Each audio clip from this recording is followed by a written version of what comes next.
How to start a business with no money. बगैर पैसे कोई भी कारोबार कैसे शुरू किया जाए।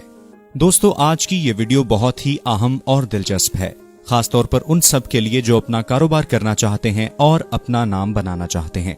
हम आज की इस वीडियो में बताएंगे कि कैसे आप कम पैसों से कारोबार शुरू करके उसे एक बड़े एम्पावरमेंट बिजनेस में बदल सकते हैं।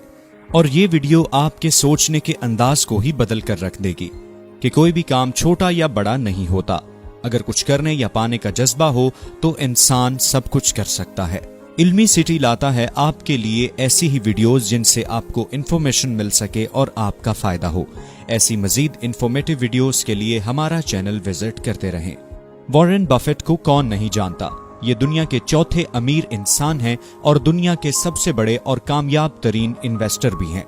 पर क्या आप ये जानते हैं कि ये अमीर कैसे बने और किसने उनकी रहनुमाई की, या फिर यूं कहना ज्यादा अच्छा होगा कि किससे इंस्पायर होकर आज वो इस मकाम तक पहुंचे हैं।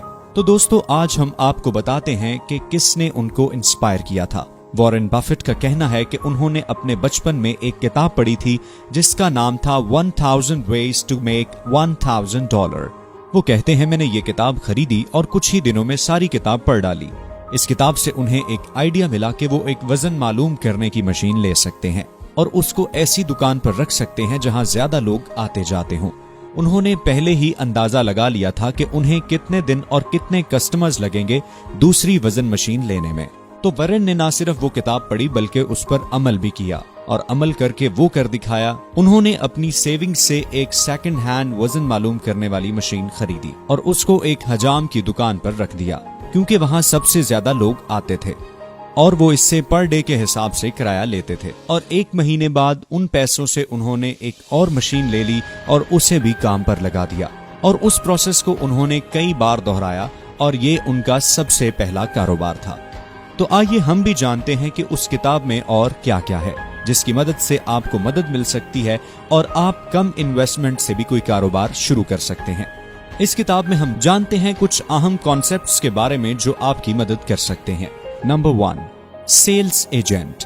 जीरो इन्वेस्टमेंट से शुरू करने वाला पहला आइडिया कहता है कि एक बेहतरीन सेल्स एजेंट बनो। सेल्स एजेंट होने के बहुत ज्यादा फायदे होते हैं। सबसे पहला ये कि कस्टमर्स की गुडविल और एतमाद एक एजेंट का सरमाया होता है, क्योंकि जब तक हमारे ताल्लुकात हमारे कस्टमर्स से अच्छे रहेंगे हम पैसे कमाते रहेंगे, क्योंकि किसी भी प्रोडक्ट को खरीदने के लिए ये सेल्स एजेंट आपकी मदद करते हैं और आपकी जिंदगी को पुरसुकून बनाने में अहम किरदार अदा करते हैं। जैसा कि लुसील एंथनी एक मां थी और अपने बच्चों के साथ अकेली ही रहती थी। उन्होंने रेशम की जुराबें बेचने का काम शुरू किया और उनके बॉस ने कहा कि आप इसे घर जा जाकर सेल करें और 6 मुख्तलिफ रंग की रेशम की जुराबें दें। उसने काम शुरू कर दिया। सबसे पहले उसने अपने दोस्तों और जितनी भी औरतों को वो जानती थी उन सबके पास गई और उनके पास भी जिन्हें वो नहीं जानती थी। लुसाइल को बेचने का बहुत शौक था और कई बार उसे बहुत सी रिजेक्शंस का भी सामना करना पड़ा, लेकिन वो हिम्मत ना हारी। वो तब तक अपने कस्टमर्स को कायल करती रहती थी जब तक वो इससे रेशम की जुराबें खरीद नहीं लेते थे। और सबसे बढ़कर उसे अपने प्रोडक्ट का बहुत अच्छा नॉलेज था और कस्टमर्स उसके जज्बे को देखकर उससे सॉक्स खरीदने पर मजबूर हो जाते थे। इस तरह लुसाइल ने कई $1000 कमाए और उसका कमीशन भी बढ़ता गया और कंपनी की सेल्स भी। Number 2, raising things to sell, यानी खुद चीजें बनाकर उन्हें बेचना। ये आइडिया हमें बताता है कि हम चीजें उगाकर भी उनको बेच सकते हैं, जैसा कि फल या सब्जियां वगैरह, और अपना पोल्ट्री फार्म या फिश फार्म बनाकर भी उसे कारोबार बना सकते हैं। जैसा कि हम आपको हावर्ड की कहानी बताते हैं कि कैसे उन्होंने हजारों डॉलर्स कमाए। हावर्ड एक नक्शे बनाने वाली कंपनी में काम करता था जहां इन्हें उसकी अच्छी खासी तनख्वाह भी मिल रही थी और बैंक में काफी सारा पैसा भी मौजूद था, लेकिन उसको मुर्गियां पालने का बहुत शौक था। हावर्ड ने अपनी सेविंग से 1 एकड़ जमीन खरीदी और वहां पोल्ट्री फार्म बनाया। चूंकि उसे पोल्ट्री फार्म की इतनी नॉलेज नहीं थी, इसलिए उसके बारे में पढ़ना शुरू किया। 1-2 पोल्ट्री फार्म को विजिट भी किया और उससे पता चल गया कि कैसे चिकन की केयर करनी है और उनको वक्त पर खाना देना है, क्योंकि जिन फार्म्स को वो विजिट करके आया था उसने देखा था कि उनके मालिक अपने चिकन का ख्याल नहीं रखते और ना ही उनको चिकन सेल करने का आइडिया है। हावर्ड ने पढ़ा था कि फार्म में हमेशा सफाई रखनी चाहिए ताकि चिकन बीमार ना हो। फिर उसने सेकेंड हैंड ब्रूडर और इंक्यूबेटर खरीदा। ये उसकी पहली इन्वेस्टमेंट थी। और साथ ही उसने 10 दर्जन अंडे भी खरीदे।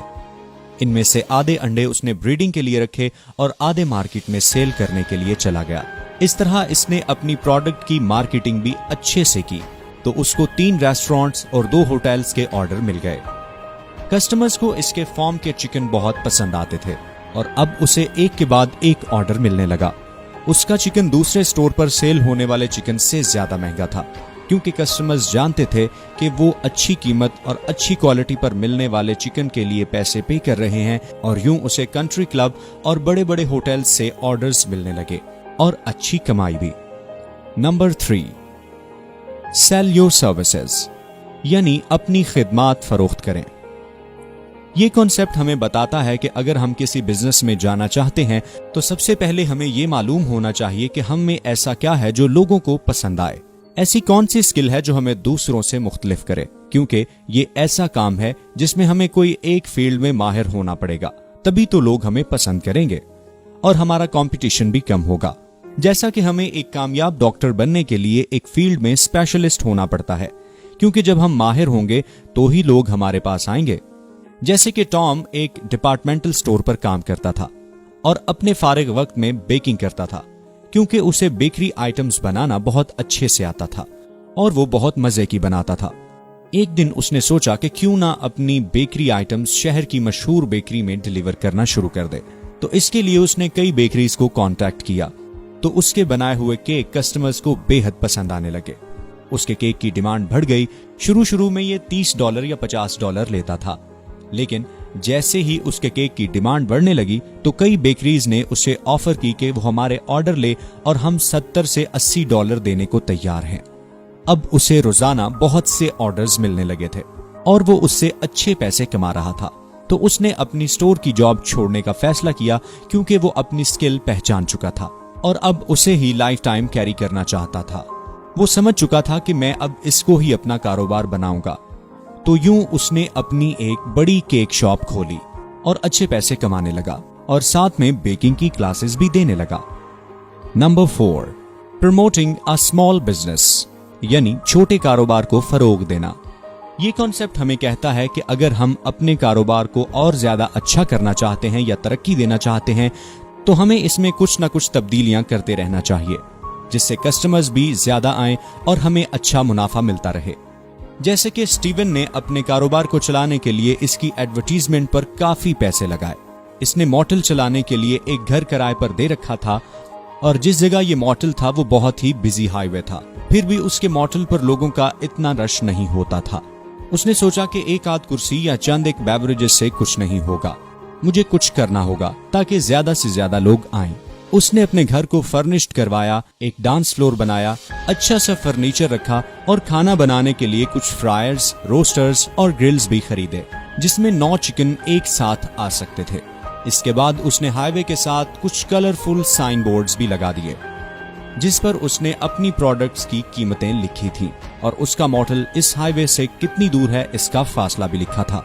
ओपनिंग वाली शाम स्टीवन हैरान रह गया। 6 से 9 बजे तक कस्टमर्स आते रहे और वो दोनों मियां बीवी सब कस्टमर्स को सर्व कर रहे थे और उसके मॉडल के बाहर उस रात 119 गाड़ियां खड़ी थीं। स्टीवन ने अपने कस्टमर्स की नीड को समझा और सस्ता खाना अपने मॉडल में रखा। इस तरह रोज उसके मॉडल में कस्टमर्स आने लगे। साइन बोर्ड्स और डांस फ्लोर लगाने से उसका मुनाफा बढ़ गया था और जो लोग वहां आते थे वो अच्छा खाना और अपना वक्त बहुत ज्यादा एंजॉय करते थे। तो दोस्तों, ये थे वो 4 आइडियाज जिससे आप अपने कारोबार को आसानी से तरक्की दे सकते हैं और अच्छा मुनाफा कमा सकते हैं। उम्मीद है कि आपको ये वीडियो जरूर पसंद आई होगी। अपने लाइक्स और कमेंट से हमें जरूर बताएं। ऐसी मजीद मालूमाती वीडियोस के लिए हमारे चैनल को सब्सक्राइब करना और बेल के आइकॉन को क्लिक करना मत भूलिएगा।